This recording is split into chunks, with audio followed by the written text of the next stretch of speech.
So do we have any questions on this? Because this group is going to go back to work. We're going to leave. John? Question either for you, Mr. President, or Secretary Esper.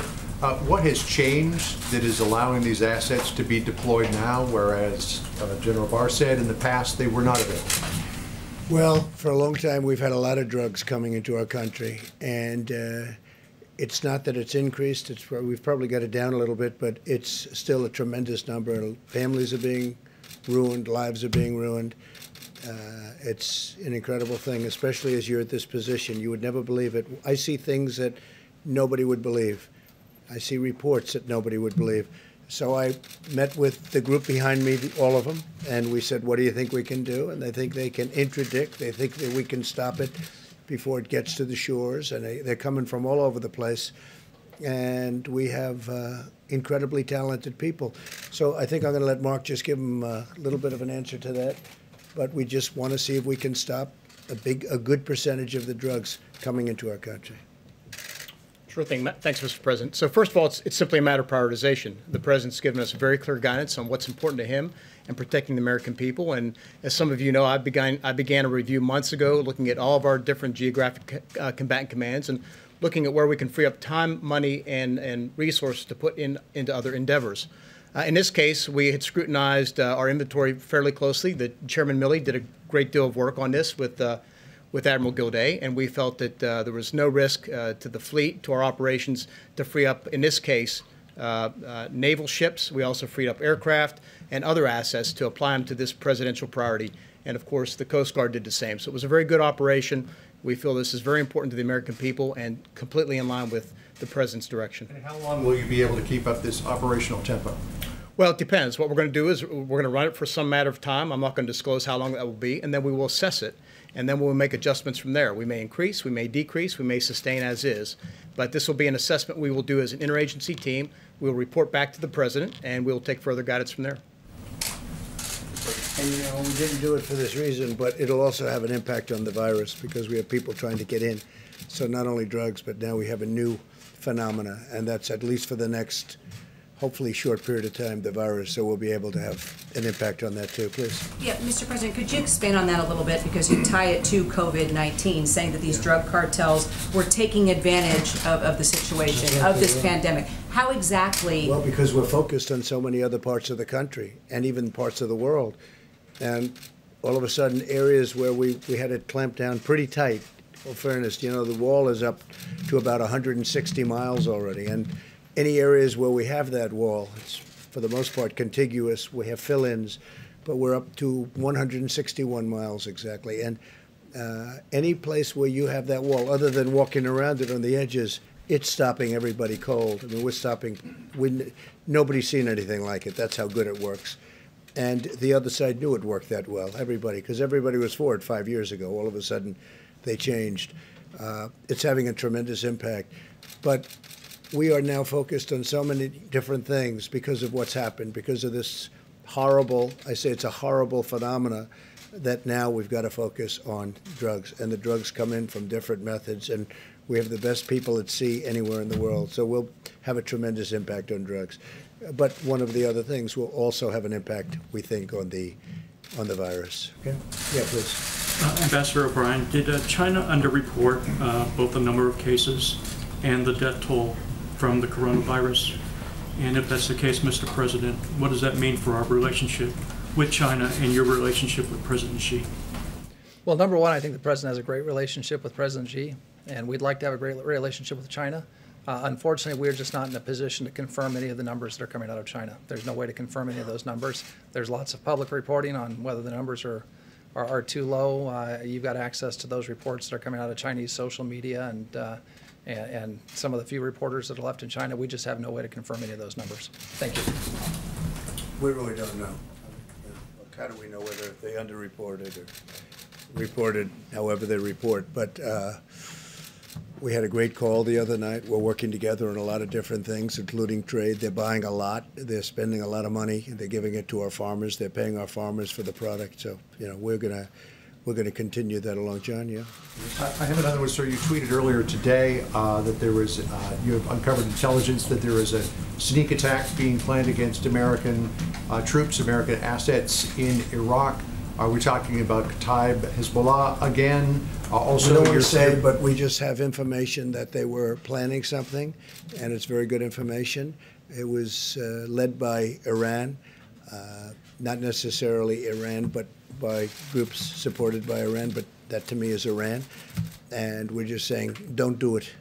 Don't do it. It'd be a very bad thing for them if they did it. The last time they did do it in early March at Camp Taji, there was a response from the military against Kataib Hezbollah and Kataib Hezbollah alone. Your That was a tweets- very powerful response, by the way. That response knocked out 5 different places, but it also took out a lot of very bad people. Your tweets seem to suggest, though, that if it happens again, it may go up the food chain. Well, that was a very big response. You know, we knocked out a lot. They hit one site, we hit 5 big ones and ammunition sites. You saw that. You saw what happened, and I won't say how many people were killed, but some bad people were killed, and a lot of them. That was a big response, but this response will be bigger if they do something. Yeah, you had one, please. Yes, thank you, Mr. President. Just going back to your conversation with President Xi, wondering if you received an intelligence report that talked about the discrepancy in the numbers, and if you addressed that with President Xi. We have not received that, but their numbers seem to be a little bit on the light side, and I'm being nice when I say that, relative to what we witnessed and what was reported. But we discussed that with him, not so much the numbers as what they did and how they're doing. And we're in constant communication with, I would say the biggest communication is myself and President Xi. The relationship's very good. We have, look, they're spending, they will be spending when things even out. This is obviously a little bit of a hurdle, what's happened over the last month. But they'll be spending $250 billion buying our product, $50 billion to the farmers alone, $200 billion to other things.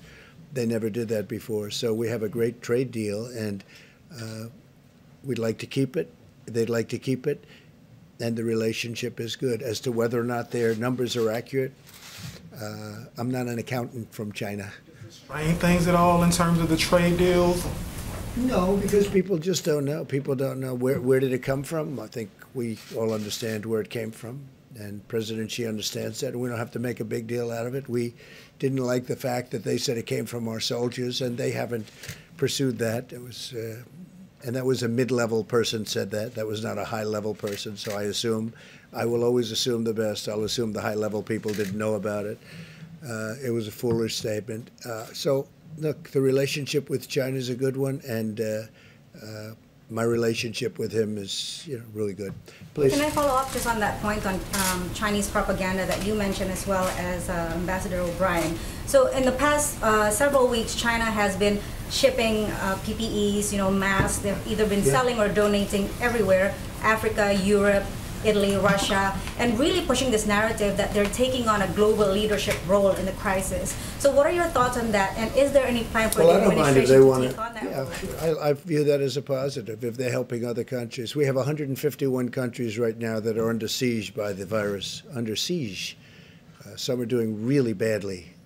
They don't know about social distancing. These are countries that aren't highly sophisticated. They don't have great communication to the rest of the world. They don't know the things that we're doing and that some others are able to do. And if China can help them, I'm all for it. I'm for all of us helping everybody. We're soon going to have more ventilators than we need. We're building thousands of ventilators right now. Now, it takes a period of time to build them. And again, nobody could have known a thing like this could happen. We're building thousands. We will fairly soon be at a point where we have far more than we can use, even after we stockpile for some future catastrophe, which we hope doesn't happen. We're going to be distributing them, the extras, around the world. We'll go to Italy, we'll go to France, we'll go to Spain, which is very hard hit. On that note, is there any truth on reporting that your administration is stopping shipment of USAID stockpiles of PPEs abroad? No truth whatsoever. No. Your administration we is want. not. I would love China and other countries if they have additional supplies, medical supplies, to give to other countries. 151, The US is still 150. shipping to Why would I USAID? stop that? Wouldn't that be terrible to stop it? Is the U.S. stopping shipment of our own stockpile through USAID to other countries? No, whatever we have, whatever we've committed to, we commit. But we also need a lot for ourselves, so we're very focused on that until we get over this. So obviously, we're not going to be shipping too much until now. We do have excess of certain things, and we don't have enough of others. I just had a great talk today with the Doug McMillan from Walmart, and I gave him a very, very big order for gowns, for protective gear, for the doctors, for the nurses, for everything, and he's actually very excited about it. He's the biggest purchaser of this kind of thing, I mean, of anything probably in the world, and he is very excited about it. And he said, what size? I said, it's almost unlimited. When you look at these hospitals, the amount that they order, you almost say, how could they possibly use so much, whether it's masks or the protective gear? But we are supplying a tremendous amount, and we just ordered a lot from Walmart. And he's taken this on personally. And I said, let it be shipped not to a warehouse, directly to the side of the hospital or wherever they need it, because we save a lot of time when we do that. So Walmart, in addition to many other companies and people, is now involved at the highest level. Please. The announcements that were made today are aimed at curbing the flow of narcotics into the country. Are you concerned that we're possibly losing ground on the drug crisis while we're... I don't think we're losing ground, but we don't want to lose ground. That's why we're doing it. I don't want to lose ground. It's a big fight. I've seen many families where they're wiped out because they lost a son or a daughter or a husband or a wife or whatever. We're all of them. And we don't want to lose ground. And we are heavily focused on the virus, very heavily focused. And with this, we have never, after this goes into effect, which essentially is now, we will never have been so focused on drugs coming into our country as we are right now. And remember, as that wall gets bigger, that really helps us a lot. Really helps us a lot. Yeah, please. Is the Mexican government or any other Latin American government working in conjunction with this operation to help that drug? Many of the governments are, and Mexico in particular is. And Mexico right now we have 27,000 Mexican soldiers on our southern border, keeping people out of our country. And very few people are coming into our country right now. And as we complete, again, the wall, in addition to the 27,000 soldiers, it's a very tough place to come into. When I took over, people were coming in and they were bringing whatever they wanted. They were bringing drugs of any type, and now it's very hard for them, and it will get harder and harder. But the president of Mexico is a great guy who's really helped us a lot. 27,000 soldiers, 27,000 Mexican soldiers. And you remember when I first took over, they had all of the caravans coming up with 10,000, 15,000 people in the caravans. They were marching through Mexico. That's not happening anymore. Please, in the back. Mr. President, are narco militants such as the FARC 57th Front out of Colombia or the Maduro regime, do you know if they're working in conjunction with the Mexican cartels? Is there any intelligence indicating that? I cannot tell you that. I know the answer to that. I believe I do, but I cannot tell you that. We have information that would lead us to believe something very powerfully, but I cannot tell you the answer to that. Yeah, please, Jeff. Mr. President, have U.S. forces in Iraq taken any precautions because of this particular attack? And have you... They're taking precautions, and we are watching it very closely. And if something bad happens, it's going to be very painful for the other side. Have you been in touch with the Iraqi government about this? They know about it, yeah. They know about it. Are they offering additional protection or We'll anything? see. We'll see what happens. But, we're down to a small force now over the years. Since I got, we've been bringing smaller and smaller. And we're down right now to a small number, but we have very powerful air power there. We have the big base, and which will, nobody can get near it.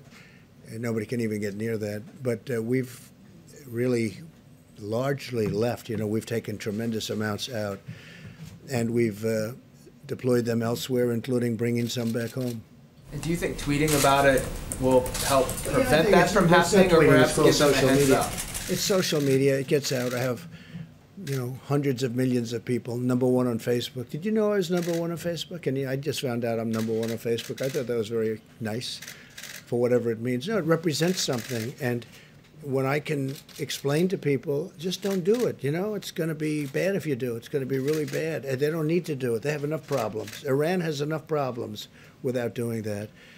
But we've been pulling back very substantially over the last year in Iraq. And so, you know, that's the way it You is. said before you don't want to give the enemy, whoever that is in this case, a heads up. Do you feel like maybe you did? No, I'm just giving them a warning. It's not a heads up. I'm giving them a warning. There's a big difference. I'm saying if you do anything to hurt our troops, they're gonna pay a price. Now, they did last time, you know, as per the question. They did last time. We didn't make a big deal out of it, but we hit very, very hard 5 massive, major ammunition sites. And a lot of people went with it. A lot of bad people. A lot of enemy went with it. And we didn't want to make a big deal out of it, but they paid a big price. They'll pay a much bigger price this time if they do anything. Now that we have Admiral Gilday here, perhaps we could ask a question about what the plans are for the Roosevelt, sir? Sure. In terms of Roosevelt, we're making great progress in terms of testing and also moving people off the ship. So in the past day or so, we've moved over 1,000. That number will increase to more than 2,700 by Friday as we continue to increase the testing as well and fly those samples off. So we're getting after it pretty quickly. And will the ship remain fully operational? It is fully operational now. And will remain so? It will remain so. Can I ask a follow-up to that? What protocols are you putting in place to help mitigate the spread of coronavirus among servicemen and women who live and work in close across the fleet, before we have any ships getting underway for training exercises, for deployments, they're spending those sailors are spending 14 days in quarantine before they get underway. We've increased the amount of testing equipment as well as physicians on board our ships at sea. So we've taken additional steps since the beginning of the COVID crisis. Not too many people are going to be getting off at various ports anymore, right? I think we probably have decided on that. You mean civilians? Thank you. No, military people. I want to add one. I'd like to add one thing to that. There seems to be this narrative out there that we should just shut down the entire United States military and address the problem that way. That's not feasible. We have a mission. Our mission is to protect the United States of America and our people. And so we live and work in cramped quarters, whether it's an aircraft carrier, a submarine, a tank, a bomber. It's the nature of our business. But the chain of command has very clear guidance, and I'm confident between the commanding officers and the senior non-commissioned officers that they're taking every reasonable precaution to make sure we practice as best we can social distancing, sanitizing environments, etc., consistent with that mission. And that's what I trust Admiral Gilday, Acting Secretary Motley, and all the other service chiefs and service leaders to do. And I'm confident we'll do that, because keep in mind, we have a job to do, and we will continue to do it, defend the United States of America. Mr. President, you mentioned the stockpile earlier. The Washington Post reported today that the U.S. stockpile is nearly depleted of PPE. Is that the case? And if so, how are you planning to mitigate because that? we're sending it directly to hospitals. We don't want it to come to the stockpile, because then we have to take it after it arrives and bring it to various states and hospitals. One of the things, and again, we ask the states to do this as much as possible. Many of the states have people that, whether it's that or clothing, they make clothing, lots of clothing in many of the different states. We said, see if you can get it directly from those manufacturers. Make a deal. We'll use the Purchase Act if we have to on them. If they won't, by the way, so many people are. The spirit is incredible, what they're doing. But we've asked states where they have large manufacturers of different types of equipment to use those local factories, those local plants, and have it made directly, ship it right into the hospitals. We're shipping things right in. We have, as you know, almost 10,000 ventilators, which we need for flexibility. It's a lot. It sounds like a lot, but it's not, because as you see on the board from yesterday, as this scourge, as this plague, as this virus moves, it moves very fast. And we don't know yet whether we're going to need it in Louisiana, in New York, you know, wherever it may be. So we're ready for it. We're totally ready for it. We're going to be shipping out. We've already agreed to ship out over 1,000 today to different sites, different locations. But we have to have the flexibility of moving the ventilators to where the virus is going. And we'll be able to see that, you know, we'll be able to see that from charts a couple of days in advance. So right now we have a nice pile of ventilators. We have a lot more coming in. We have a lot of, I think we have 11 companies making ventilators right now. Very good companies, and they're making them. You know about Ford, you know about General Motors, but we have a lot of companies making the ventilators right now. So now the question is, you know, when you make one, it doesn't get made in 15 minutes. It's not, a mask can go quickly. A ventilator takes time to build. It's very, very, as we discussed, it's complex, it's big, it's expensive, you know, et cetera. But we'll be able to move. We have great flexibility, John. I was just going to say, sir, do you want to move on to solely coronavirus or stick with? Yeah, I think if does anybody have any other questions for this great group of brilliant people? Yes, please. Thank you, Mr. President. Question for Secretary Esper. Is the military personnel that's been fanned out across the country to help combat the virus, is there any chance that they're planning to see at some point have those military personnel treat or see COVID-19 patients? Well, excuse me. As you know, we have the hospital ships currently deployed, one in LA and one in New York City. So they could be treating patients as they come in. We're taking precautionary measures to screen them beforehand to make sure that they're not exposed, if you will. Same with the military hospitals that we are deploying, certainly again to New York, Seattle, and other places. But the one thing we got to be careful of is that these are deployable assets. They are unique. So if we want to retain the ability to deploy military doctors, expeditionary military hospitals around the country, we got to preserve and protect them as best we can. That said, we remain completely available to assist as need be, as directed by FEMA, as the Vice President and the President asks us. That's what we commit to do to the American people to help safeguard them and protect them through this virus. So as part of that, will they be seeing coronavirus patients, or will they strictly be seeing other patients and helping them? They could have called upon. I think the best use for them is based on their training and how they're structured and organized is for trauma. We can take the load off of hospitals with regard to their trauma patients, thereby freeing up rooms, and other doctors, particularly doctors who are, respiratory nurses or doctors who deal with infectious disease, to treat those type of patients. So I think it's the best use of our resources. But again, if push comes to shove, we're prepared to do what we have to assist the American people. At the same time, preserving the medical capability we need to support our operation deployed forces abroad.